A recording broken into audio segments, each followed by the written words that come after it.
Hey everybody, we're going to cover a really important topic today, which is DNS, which we'll define and get into. And it'll take up the whole lecture this time. It's an important topic in networking, at least on the internet. So we'll talk about what it is and how it works, and we'll give you some good analogies to kind of go by.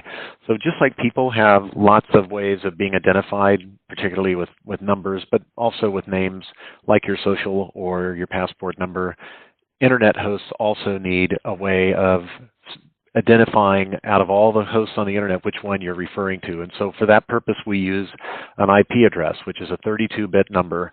And the IP address, as we've mentioned previously, is not very convenient for people to use. In fact, we talked about using an IP address and a port number to uniquely identify both the host and the program running on the host that you'd like to refer to.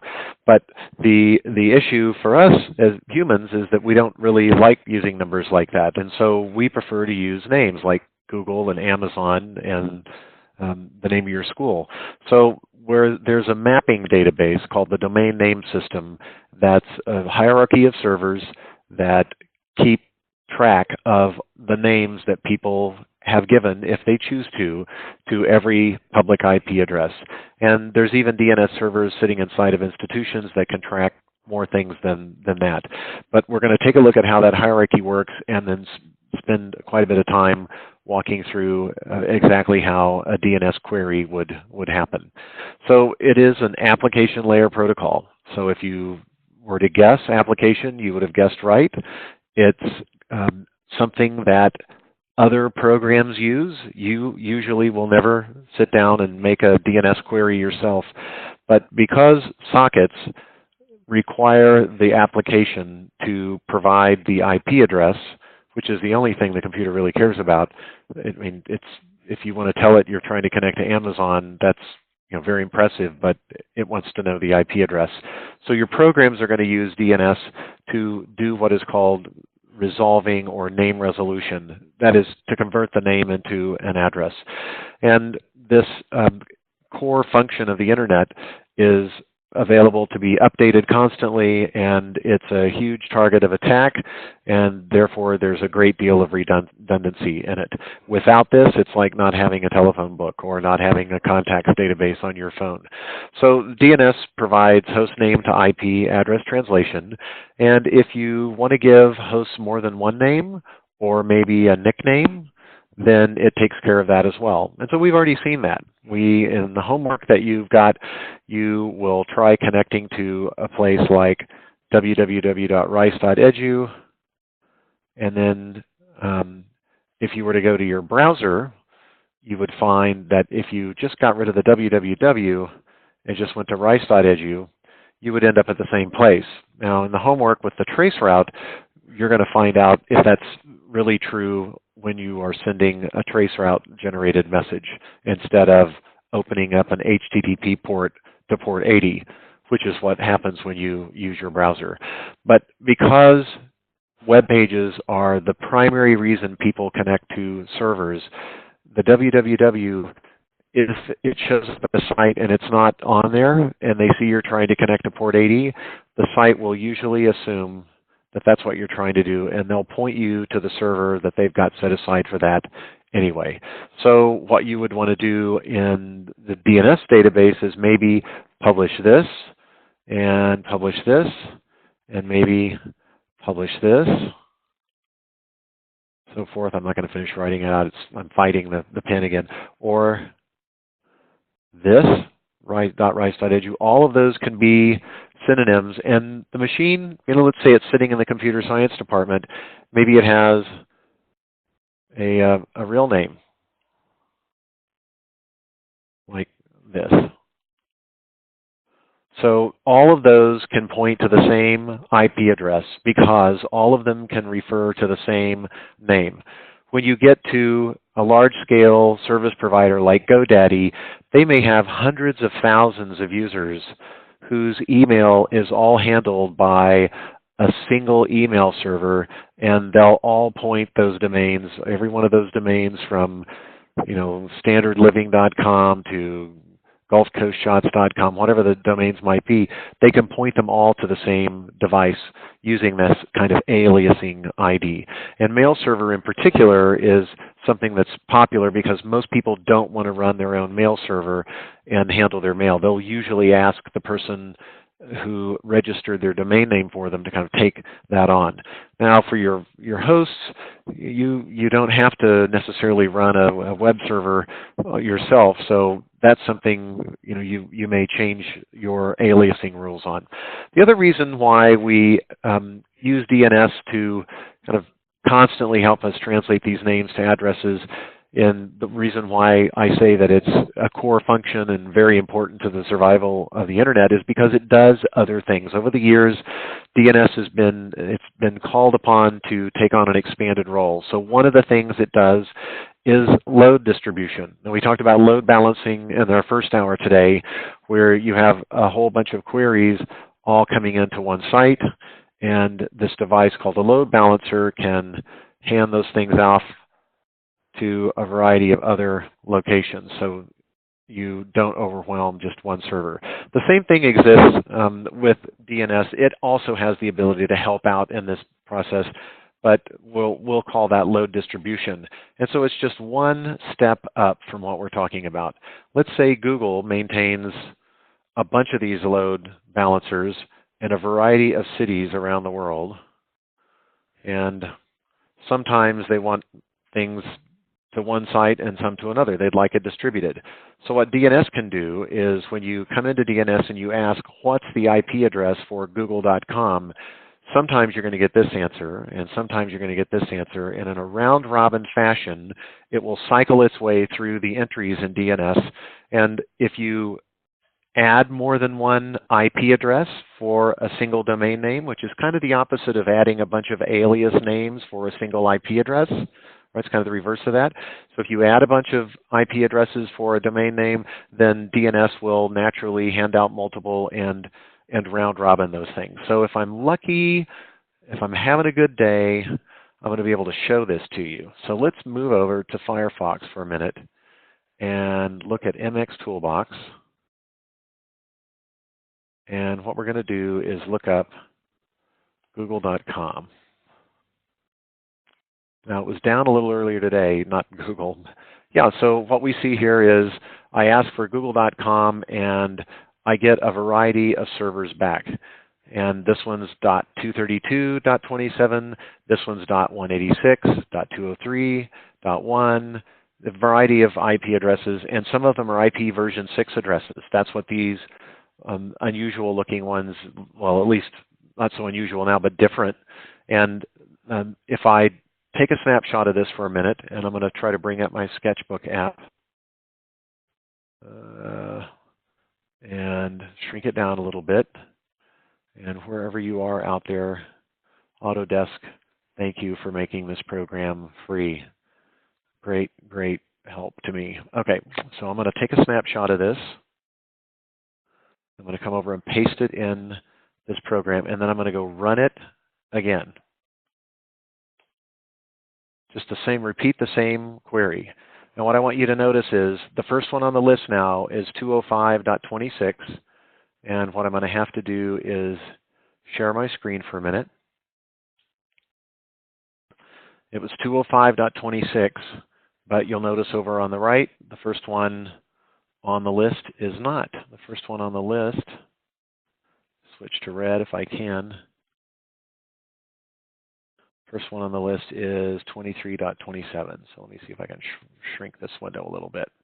So 23.27, and I'll move it around and we'll get it in there, and then maybe I can highlight it for you guys. The second one was this IPv6 over here on the left, and it's a different one over here. You see 1B instead of 1A, and so forth. If I run it again, just remember 26 was the first one, all right? 26 was the first one, 205.26. Now it's 68.26. So this is a way of guaranteeing you'll get some load balancing. It's a very cool feature. It's important to the sheer survival of the network. And there's other extensions beyond this, such as building this list on the fly based in part on where you are on the internet. So they give you back entries that are topographically close to you as well. Remember the golden rules: send as little data as possible for as short a distance as possible across the internet. So if I can point you to a local copy of a DNS server, or if I can give you an address via DNS of a local copy of Google's server, that's really what we're after, then all the better. It's also great if I can give you a local DNS, but that's not what the load balancing and the kind of location mapping is trying to do here. So if I'm in Europe and this data center is in Europe and this one is here, then maybe what I want to give you back when you ask DNS for the address for Google is this one, and not include these two. All right, so moving on. Why not centralize this thing? Well, I've already talked about some ways in which it's critical to the behavior of the network, but obviously it's a single point of failure if you do that, and there's nothing that can handle the volume. And talk about denial of service attack targets. You know, one of the things that we talked about when we discussed DDoS attacks was if you're a restaurant like McDonald's and extra people come in, the first thing you're going to do is put another person on a register. You're going to try to expand your capacity to meet the demand before you even know that the demand, that you've had time to decide and profile the demand as somewhat being fictitious or therefore an attack. So the trick there is to make sure you always have enough resources to more than compensate for the volume of the attack. And if you spread your DNS services out around the world, it's much more difficult for people to launch a successful attack to bring them down. It's not impossible, nor is it uncommon, but it's harder.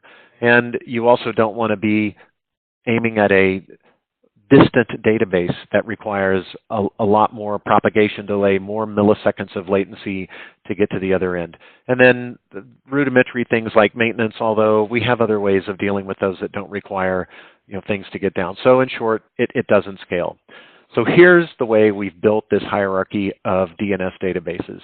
And apologies for maybe oversimplifying some things to make sure we get the basics down for anybody that's listening that's a DNS developer, but you're welcome to let me buy you a cup of coffee and improve even my knowledge, because I'm always looking for that. So we got root DNS servers up at the top, and I would ask you, do you think there's just one of these? Does it make sense that there would be a single root server? Well, let me tell you what it's got first. It doesn't have a copy of all the DNS entries around the world. What it has is a list of the top-level domain servers, and that's the next level down. And what these are servers that keep track of a particular suffix, a particular set of domains. So EduRoam, for the longest time, I assume still has the contract to maintain DNS servers for all the .edu domains, which means if you go and sign up for a .edu domain and it's assigned to you, you will create a DNS server for your organization, and then you will register it with this database, with the edu TLD servers. If you get a .com, and let's say you go to GoDaddy and you sign up for a new domain and they grant it, they will probably handle your DNS queries for you. So they're going to be the foot soldier that answers questions, but they're going to register that fact with this top-level domain. So if you ever need to find out who can I ask that can tell me how to get to a particular domain's DNS database because I'm trying to find the address for a particular computer, the web server for this particular site, you'll look at the end of that domain name. Let's say it's somebody.columbia, and you will go to a DNS server that handles all the .co registrations, and it may be the same as one of these others, doesn't matter. It for sure is the one for this, and you'll say, where can I find the DNS server for somebody.co? And they will point you at that point down, just like in this example, for the .com server, they keep track of Yahoo's DNS servers, Amazon's DNS servers, because they end in .com. The .org TLD keeps track of PBS's DNS servers and other people's as well. But what these guys do not do is keep track of all of Amazon's computers, all of PBS's computers, all of Yahoo's DNS entries. They simply keep track of the authoritative DNS servers that Yahoo maintains that they want the world to know are the place to come if you need to look in the Yahoo telephone directory, the domain version of the telephone directory. All right, so 3 levels of hierarchy, and then there's sort of one under this.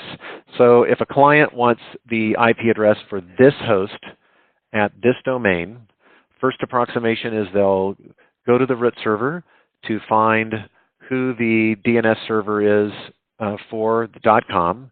The root server will point them over here, and then you will next go to that site now that you've just been taught about it, and you'll find you'll try to get the name of the DNS server for Amazon. Once you have the address for that, now you can actually go to the actual DNS server for Amazon to get an IP address for this particular computer on their network.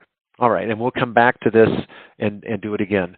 I want to take a little side trip, though, and talk about these root name servers. There's 13 organizations maintaining these things, and they each have lots of redundant copies of their servers. So, for example, the registry for Internet numbers that handles the part of the world with the acronym they've been given of RIPE, based in London, has a copy of the root server. And whenever there's a new TLD, a new dot something at the end that's created, the root servers need to know about it. So if the Internet decides they're going to offer a .ng domain and it's new, then all the root servers are going to record that fact, and they're going to point to wherever all of those DNS servers are that have the rest of the story here. All right, so RIPE has 17 sites, NetNod has 37, WIDE has 5, NASA runs 49 total along between them, and Internet Software, it looks like 50, I guess, between these guys. And you'll notice these letters at the beginning.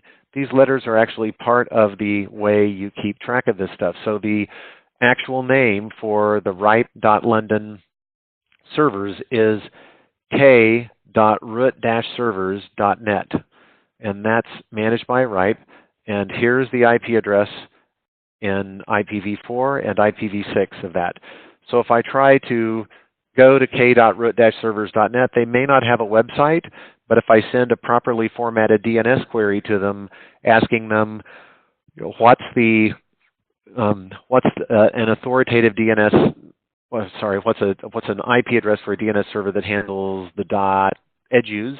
They'll give it back to me. All right, so there's 13 of these, and here they are. And something really cool that someone's done on the internet is to try to keep track of where these things are, is they've mapped them to a map. But what they've done is instead of rootservers.net, they put it at rootservers.org. So let's go there and let's see what it looks like. So I'm going to go to rootservers.org.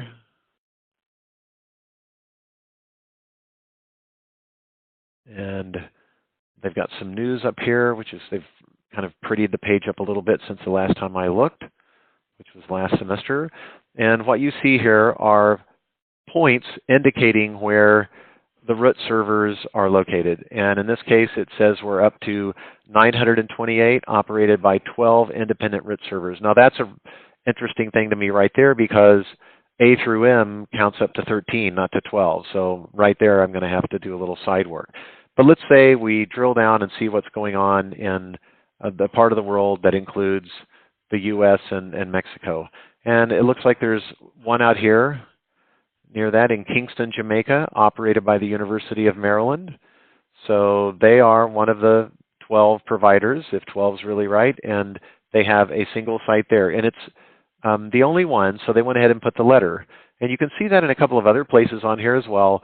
G maintains one near Ohio. It's the United States Department of Defense Network Information Center, or US.NIC, and there's another one up here again for Maryland. And those are isolated. But in most of the other areas, you see these colored circles with numbers in the middle of them. If I can figure out which way to move my mouse to zoom in versus zoom out, we'll do it. So I zoomed in unwittingly a little bit more, and we find there's one in San Antonio managed by DoD. That makes sense. There are 4 bases there. Houston has one by the ISC. My guess is that's probably run by some combination of Baylor, Rice, Texas A&M Biosciences, and U of H, the people that are there. If I zoom into the Monterey area, I see that there's 3. There's one in Monterey. There were 2 there as of 2 years ago, but one of them dropped off. This one, I'm pretty sure I know exactly where that's located, and I'm going to keep an eye on my screensaver and show it to you when it pops up, because it's one of the places I work, which is at Tech de Monterey. And there's 2 in McAllen, one operated by NASA Ames, and another one operated by ISC again. Okay, so we can move our way around here and see where these things are. I've done tons of deep dives on these things. It's interesting that there's one in Querétaro in Mexico run by Cogent, and I think there's one up here on the border. Yep, there's a couple here near the border. NASA Ames again, and the U.S. Army Research Lab, and so forth. All right, so a lot of fun. You can play around with this. Enough on that for the moment. But that gets us out of the root servers, sort of where they are. The letters show the operator. J is the 10th letter of the alphabet, which refers to the 10th person on the list, but it just tells you right here who it is. It's VeriSign. And these are here in case the live demo didn't work. Oh, one thing is interesting is right here you can see there are 2 in Monterey. When I made this slide, ISC had one and ICANN had the other, the Internet Corporation for Assigned Names and Numbers. So now there's only one. So beyond root, we go down one level, and we have the top-level domain servers. And TLDs, as I said, are responsible for all the suffixes and all the top-level country domains as well. Network Solutions, which is a company that has a contract to perform this, maintains servers for .com. EduCause, not EduRoam. I goofed on that. They maintain the ones, or did at the time I wrote this. This stuff can change, and just like, what's the status of the internet? Well, let me look, right? So you got to be careful. If you really need to know at any given point in your career, you have to go look live every single time. So that's TLDs, and then one layer below that is authoritative, which I tend to kind of throw around and call to lots of things, but this is really the only place that phrase really should be, and it's an organization's own DNS server that they maintain as the official copy of names mapped to IP addresses. You don't have to have all of your servers in here or laptops in here. You don't have to register all of your devices. Only the ones that A, have names, and B, you want people to know about and to be able to reach. Okay, so if I'm an organization like itesm.mx or U of H.edu, I probably have a situation that looks a little bit like this. I have a bunch of servers sitting in a demilitarized zone that I would like the world to see. And I probably have another set of servers that I pay third-party providers like Microsoft Azure to run on my behalf. And they sit somewhere outside my network. The ones that are here may include things like the DNS server itself. It may be some other types of servers that scientists that work at those organizations may want. And then you have an ocean of devices inside the organization, only some of which ever want to be seen by the outside world. Now, if they're going to want to be inside the network and be seen by the outside world, the security kind of ramps up a little bit, and you may be super careful. But let's say it's this one and this one, and that's it. All the rest of the devices don't need to be seen. Now, a number of these devices can't be seen because they use private addresses. So I can have more than one set of IP addresses floating around inside my network. I look across this, I pick and choose, and the ones that I want to list, I put in a DNS database. it will include these, it will include these, and it will include these if you want them to be in there. And whenever somebody comes to your authoritative DNS server and they ask for a name like email.uh.edu or www.itesm.mx, it's this server that has the last word on what the IP address is that they want to give you, including round-robining it, including looking where you are before they answer, maybe building this table on the fly. And then this, this is a resource as well that you need to run to be on the internet. It has to be out there, but you don't have to own and operate it. If you want, you can even take this and push it into a third-party cloud and let somebody run for you. What most organizations do is they maintain multiple copies, and they may give one of them to a third party and maintain the other one themselves. Because if you push this to a third party and then your connection to the internet goes down, you have no DNS services either. You need this as well. When this user wants to get to this user and they have a name, then that's got to go in a DNS database. So there's a public part of this that the rest of the world can see, and there may be a private list that you only want to be responsive to queries if it's coming from inside your own organization, for example. So they're sophisticated, but we usually have a variety of things, and we want them all to be reached by going to that suffix. So let's look at an example. Let's go do one of these things. This time I got Google Chrome up. I guess that's okay. And what I'm going to do is that what I want to do? Let me think. I'm going to try it from this. Since I'm already here, let me see if I can get it to work. These guys will usually play. So let's say I want to trace route to www.uh.edu. And I'm going to submit it. Now, if I remember right, it doesn't show step-by-step details. So while that's going on, I'm also going to try to bring up my terminal window and share that simultaneously so we can kind of double team this a little bit. So that should be showing now as well. And I'm going to trace route to www.itesm.mx and see what I get. So what I'm hoping I'm going to find by the time I get to the end of a couple of these is evidence that they're stored in different places. So here's the U of H one that came back, and I'd have to go and dig around on the names on this a little bit. Trace route, and I'm going to go to email.itesm.mx. Let's see if that name actually exists. Yeah, that one doesn't actually exist. How about if I do this?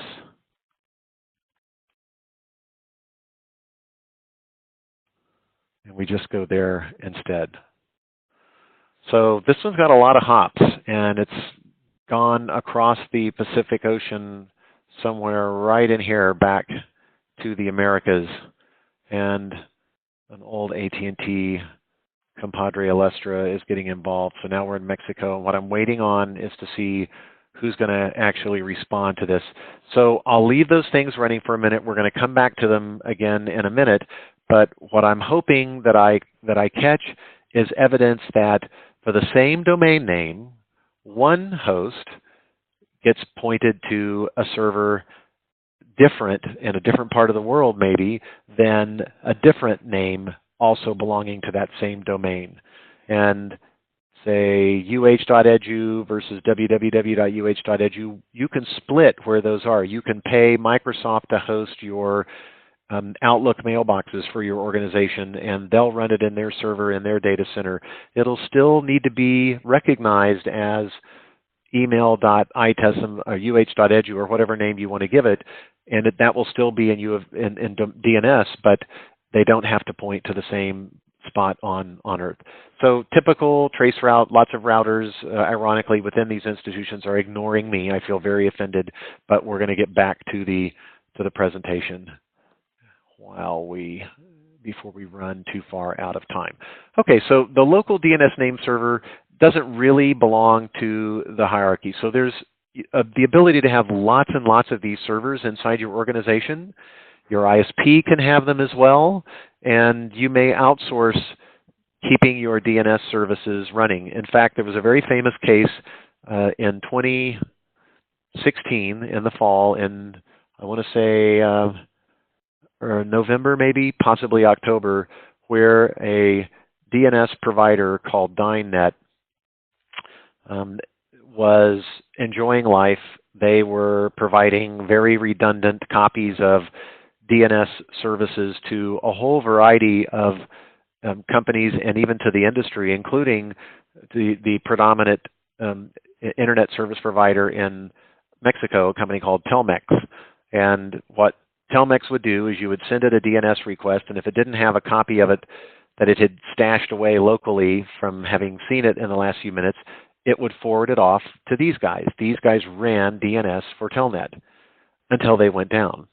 And then a third of the internet became basically unreachable, meaning a third of people on the internet couldn't get to things. So it affected some of the U.S. heavily as well, mostly on the coasts, I believe. But if you knew the IP address of the site you were trying to get to, no problem. You could type it into your browser or your email message, and after the @ sign, et cetera. But if you didn't know, you were stuck, right? So that's a failure, and that can't happen. And the way it happened is a different story, but there's also some lessons in there as well for making sure operating systems get secured the way they should. So when you first get an IP address in the morning and you pull this into your computer, one of the things we tell you is the IP address of your local DNS server. That's such a common thing for people to want that we no longer make you go and ask for that separately. We just give it to you as a standard part of getting your IP address. So I can show you what it looks like to have your DNS servers and where you can go find them. I'm using a Mac today, so what I'm going to do is come over to Share again, and we're going to go to My System Preferences, and I'm going to go to Advanced, and I'm going to go to DNS. And here's the IP addresses of the 2 DNS servers that I've been assigned by the hotspot network that I happen to be on today. And we could go and look those up and see who owns them, 10.240.0.100. And we would not get very far because these are private addresses. That's something we'll talk about later in the course. But what this tells me is these are definitely DNS servers that m3hotspots.deutsch run inside their own network. And these aren't something they've outsourced to somebody else who runs them on a public DNS server. Okay, so you can sort of figure out who those are. And they are going to contain a couple of things. Let me draw this out again a little bit. I'm going to close this window up. So we have our root up here. They keep track of the next layer down. Let's say it's .coms. And they keep track of the next layer down, which includes Amazon. And inside of Amazon, I'm an employee that does IT work. So I actually have a desk. I'm not packing things up. One of the few people that isn't. And I'm in downtown Seattle with a nice office, and I am working in a building that's got 1,000 users and needs a couple of thousand IP addresses, and a bunch of these things have names because they're kind of test servers or something that we're running. I'm probably going to park a DNS server in that organization. And whenever I'm sitting on my laptop and I need to go someplace, the first thing I'm going to do is to go to my local DNS server, those addresses that we just saw. If I don't find what I need there because that keeps copies of things that it's seen recently, then I may go to the DNS server one layer up. And let's say this is the one for all of Amazon. It can be 3 layers up from where I'm at, but in my example, it's 1. And if it's another hosted Amazon that I'm trying to get to, I'm guaranteed it will have the answer. But if it's an address that I'm trying to get to back over at Rice or U of H or ETESM or someplace like that, just to keep beating up on them, and I'll do Rice here. Rice has a DNS server, and if Amazon doesn't know it, their task is going to be to reach across and ask Rice, hey, what's the IP address of this computer that you have over there? I have a guy who's trying to open a connection to it. And so Rice will give the answer back out of its database, and now this database knows something new, and this database will be shortly given it and know something new in just a matter of a second maybe, and it'll be handed all the way back down to me, and so I will now know it as well. So copies of this information are being sort of spread around and stored in various places as I make my way across the internet to various DNS servers and learn things. And they get stale and they'll get dropped out, and people can actually request how long it is before that happens. So let me show you an example of that. Let's get over to Firefox again this time. And I'm going to take us back to the entry for MX Toolbox. No, we're done with this. I'll go back. We'll do it here. And we got google.com, and you'll notice it's asked me to keep a list of this around for just 10 minutes. What if I wanted to know the address for one of the web servers at google.com? So we'll let this crank out, DNS record published. Here it is, 10 minutes. It's kind of the same sort of look. People can decide how long they want you to have. Let's see if we go to Microsoft.com and we try to pull up a record for them. One entry for an hour. Right, what about Netflix.com? A bunch of entries for an hour. Okay. What about Akamai.com? 5 minutes. Why would you be willing to let people keep an entry in their database for such a short amount of time? Because the implications are that after 5 minutes, I'm going to forget I knew you. And if my user is still on your website and they click another link, they're going to need the IP address that goes along with the name that you included in that link. I'm assuming you wrote it as a name and not as an IP address, maybe like documents.developerworld.akamai.com, let's say. So I'm going to be dead in the water if I can't get a hold of you. So what are the odds that I can't get a hold of you in 5 minutes? Well, the odds are better that I can reach you the closer you are to me. The fewer networks I have to go across, the fewer routers I have to hop over, the less electronics prone to failure that I may have to navigate through. So the closer you are to me, the higher the probability. Remember that. Tuck that away, because when we come back and talk about content delivery networks again, I'm going to explain the role Akamai has. And we talked about it a little bit already when we showed the organization of interconnections with ISPs, and we also talked about it when we looked at the DDoS attack for GitHub. But we will talk about it again, and that's when you'll see that that's a pretty safe bet for these guys in particular. Okay, back to our regular channel. When a DNS or when a regular host makes a DNS query, first you go to the local DNS server, the one that was in that window I brought up to show you what mine were, that started with the number 10. And if it's not there, it acts as a proxy and it forwards it into the hierarchy. So here's an example of what might need to happen. I want to know the address of this user over here. I'm trying to reach them. And so what I'm going to do is first look in my own database, and then I'm going to look in this DNS server. It's the authoritative DNS server for poly.edu, but it's also my local DNS server. It's the one and only DNS server in poly.edu, which you would never do. But for this exercise, it works. Poly.edu knows you're trying to get to UMass. You included that in the DNS request. So it looks first to see if it knows the IP address of gaia.cs.umass.edu. And let's say it doesn't.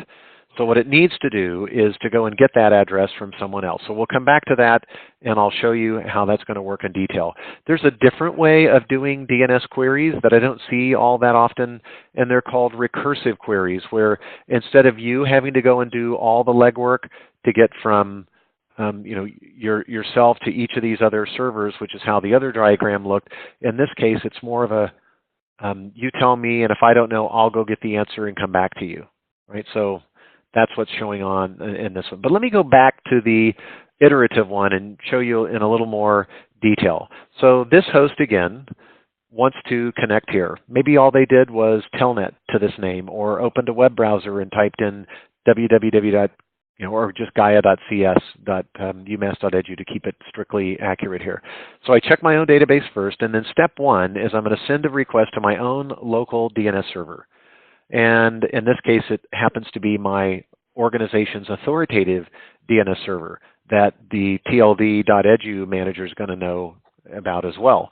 So let's say it's no entry is found. If it had been found, it would have sent back the answer. That would have been step two. You'd have been done, right? And you would have recorded the answer for yourself. Okay, but it's not there. So what you really want to know is the DNS server that you can go ask. And that's going to be the one at UMass. I mean, after all, that's where this host is. So why not go and ask this server? So you don't have an entry for the DNS server for this guy. You don't know what the address is. You did go and look up what the name might be. Maybe there's a way for you to go and do that, but you don't know the address. So you're going to continue on. You know you need to go and ask the TLD for .edu. Hey, TLD for .edu, what's the address for the authoritative DNS server for for UMass.edu? Well, you know, I don't know that either. Maybe I knew it an hour ago, but it's expired and it's fallen out. So I need to go and ask root. So I will go and ask root. I'm guaranteed of knowing who root is, and it's guaranteed to answer the question. But it's not going to tell me this, nor is it going to tell me this. All it's going to tell me is this, the TLD address. So I'm off to the races. The root gives that back to me, and step four is I go there and I ask, it's not going to give me this, it's only going to give me this. So I go and ask it. I don't ever have to bother this user directly. I really just need a DNS entry, and this is where the buck stops for DNS at this particular DNS server. And just like it was the case for me, this is the one and only DNS server that I show in this diagram for umass.edu. You would never do that, but it gets the point across. Now that I've got this, the server has learned what the IP address is for this particular server. The server's also learned the IP address for this authoritative DNS server, and the server's learned how to get back to this person if they need to again. And they've learned those three things. They pass the one that the user wants on down as a final response in step 8. And the only thing this user really wanted to know was the answer to his question, which is, what's the address for this? Now that he has it, he can continue on opening sending a UDP packet or opening a TCP connection, whatever it was that he might do. So that's the question, what does CIS Poly Edu know at the end of the exercise? Okay, caching and updating records. Once a name server learns mapping, the official word for remembering it is not stashing it away, like I said. It's close. It's called caching. So it caches that mapping in its database, and they disappear after time. We just looked at that, 5 minutes, 10 minutes, 60 minutes. And TLD servers are typically cached in local name servers as well, so the root name server doesn't have to be visited all that often. Cached entries, though, are a risk, right? So this is like asking somebody who turned away at the middle of the football game and walked into your office, and you ask them, what's the score? And they tell you it's 24-20. Well, are you going to believe them? Well, it depends on circumstances. How long has it been since you were staring at the TV screen? Not more than 10, 15 minutes ago. Okay, well, that sounds pretty suspicious. Scores can change in 10 or 15 minutes. But if you said, no, you can hear it. I just turned it from there. I can stick it's still so then you can have confidence that they have more likely have an accurate score. The same is true for these cache entries. or someone's telephone number, or someone's email address. These things change over time. We have a certain expectation for how often that happens, but it happens all the time because of just the volume of billions of requests that people ask for entries that are supplied by caches that are wrong. So what do you do? What if the IP address you've been given is wrong? Well, the first thing I'd ask you is, how are you going to know? How are you going to know? How are you going to separate that from the servers down, or the routers down, or there's a problem with the network link, or something funny happening on your end? It's it's hard to know what's going on, and so you just have to wait, and hopefully the timer expires before too long, and you'll get a fresh copy of it. When it expires, your DNS server will have to go out and get the real answer for you again. So this is horrible for a whole range of situations. One really important one is if you're a company and you have a whole bunch of IP addresses that lots of other servers around the world connect to by the IP address because they don't want to be dependent on DNS, then it's really important that these addresses not change. So you've got a connection to AT&T here, and you decide you need to do some maintenance to upgrade your connection. And it's one of those rare times when you're actually going to require a full outage. You're going to reroute some fiber, re-splice it again, et cetera. So no problem, no problem. You've got a backup provider. Your backup provider is level 3, and they sit over here with their big cloud. And you maintain a connection to them actually all the time, and you send traffic out to the internet that way, et cetera. But you're now going to need them to really kind of step up. The problem is these are two different networks. This is network 1, this is network 2. They're not ever going to have the same ranges of IP addresses. You can't. They have to be unique on Earth. So when this thing goes down, your router's immediately going to figure out to switch everything over to the left-hand side, and some connections may drop, but most users won't notice either because they hit reload or they're not actually in the middle of a connection at the moment. But the kiss of death is the IP address changes. So all these users out there who know you by your IP address as well as DNS entries, they're going to be wrong. You can fix the DNS entries if you push the update out yourself, but there's actually an update notify mechanism proposed, and it works in concert with one that'll swing the IP addresses over here. So if you can solve this problem, you don't have a problem with DNS. If you can't, then this scheme will help you out as well. So we looked at this already, but I'm including the URL for you. And we also need to spend a moment talking about a little more detail of what types of DNS records there are. The A record is the name given for the type of entry in a DNS database that has the name IP sort of combination, if you will, right? So this is the ordinary run-of-the-mill entry that there's 1,000 of for your organization, where every name somebody wanted to go by, they put an A record into a DNS server to get that done. And if you dig around in the documentation for your ISP, if you've ever bought a domain name, they will walk you through doing it. Sometimes what you're doing is going to require that you do it, right? So if you get a URL shortening service, they are going to tell you if you are a customer of Flickr or SmugMug and you want to use a custom domain name, they're going to give you detailed instructions on how to add the A record, et cetera. So this is usually what you're after. NS is the address of the authoritative DNS server. So if you get a query back from someone, you should check to make sure it came from the site that you trust. So you should do a lookup on the domain and see what the address is of the authoritative domain name server and see if that's where the answer came from just now. So there's some scrubbing work and double checking that it's really critical that you do. Okay, CNAME is an alias. So in other words, www.ibm.com is really server east backup to, is it? That's one that I can't resist. So I got to take a snapshot of this and go paste it into Sketchbook, because when I go and share my browser, this slide's going to hide. and I'm going to lose it. So let's first go to www.ibm.com. Okay, that's good. And now I'm going to go to server-east.backup2.ibm.com. Now, I'll bet you it doesn't work, but we'll see. Yeah, okay. So people change the hidden names. They restructure things often to optimize, and I know that slide's at least a couple of years old, so like the odds seem to me to be low. What didn't change is the CNAME. So when they change the name in the background because they moved it to a different server or something, they can change this. They just go in and change the A record entry for this to say there's a different name now for this IP address, let's say, and they update the CNAME accordingly. The last one in here is an MX record, and that's the mail server record.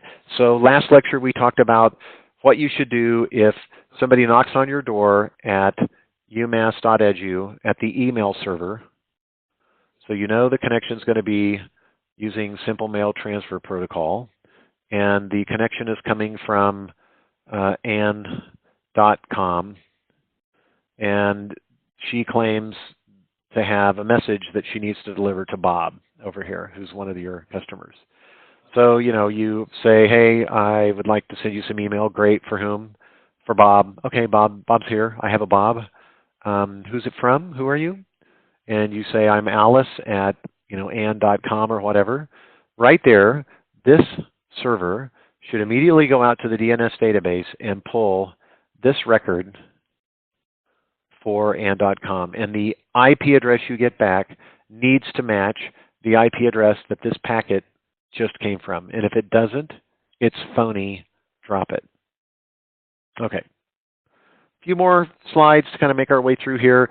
The DNS program uses a well-defined data structure to describe how exactly you ask for a DNS entry and how you update them as well. And there's a protocol to this. So inside the protocol, they have this data structure, which is the structure of the DNS query, and it's got 4 spots in it. One of them for questions, and there's a space in there for the answers. There's one in here for the authority, and then extra info. So you'll fill out the ones that you know, leave blank the ones that you don't. You will state that it's a query if that's in fact what it is, and you will have a Wireshark lab to go through and kind of show you this. So they define exactly what these are.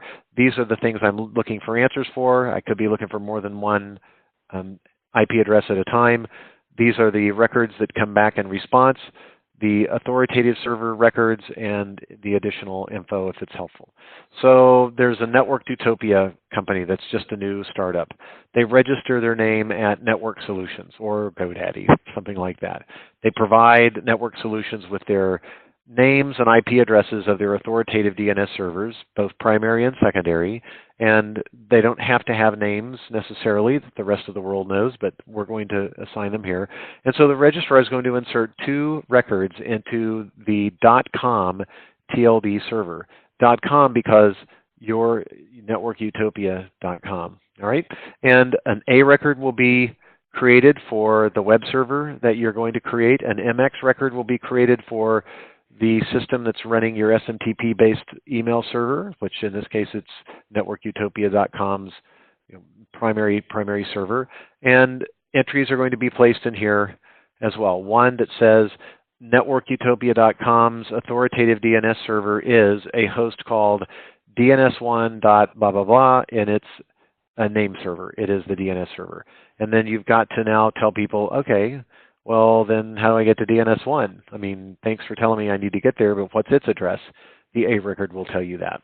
Okay, so a little bit of detail there. There's lots of attacks on this. Man-in-the-middle attacks, we talked about those yesterday. DNS poisoning, where you intentionally send bogus replies back to someone. You're on the LAN. You see the DNS query come in as well. You can answer it. And if they believe you, bad for them, maybe funny for you. You also can exploit DNS servers for DDoS attacks. And we saw a variation of this with the GitHub attack, where they made legitimate requests as opposed to enslaving robots. They sent some legitimate requests higher. So that's an example of an amplification attack, if you remember the terminology for that. So DNS, it's an important tool. Since I have a minute, I think what I'm going to do is pull up a couple of other things I've shared with you, and then a tiny bit of bad news. But let me pull the screen up. So one of the things I need to let you know is, I'm not sure if this will do the right thing. I've updated this, and I had overlooked Lab 2 and 3, and in fact tomorrow 4. So I'm going to tack on Lab 2 and 3, or we'll never get done, because I can't gang up on you at the end. So watch for those. Those will be coming here in just a few minutes. And as far as other stuff going on, I found a document that I wanted to share with you guys that has a clickable list outside the spreadsheet of the Kurose-Ross 7th edition interactive animations. So you can keep that PDF. It's going to be helpful. You'll lose access to the spreadsheet at the end of the class. And just a reminder, if you're trying to do Telnet, there's a link for the document that I shared today, and I put it in the extras folder, but just remember that process that we looked through. And what else do I want to show you? I want to show you the socket assignment. There's a page in here on getting started with Python. It was written a little while ago, so some of the screen snapshots may look funny, look a little different, but the process is the same. And then I need to ask Hassam to register all of you to this site so that you can download free Microsoft software. Okay, and the last thing I want to show you here before we're out of time, I think we only have a minute or so left, is the first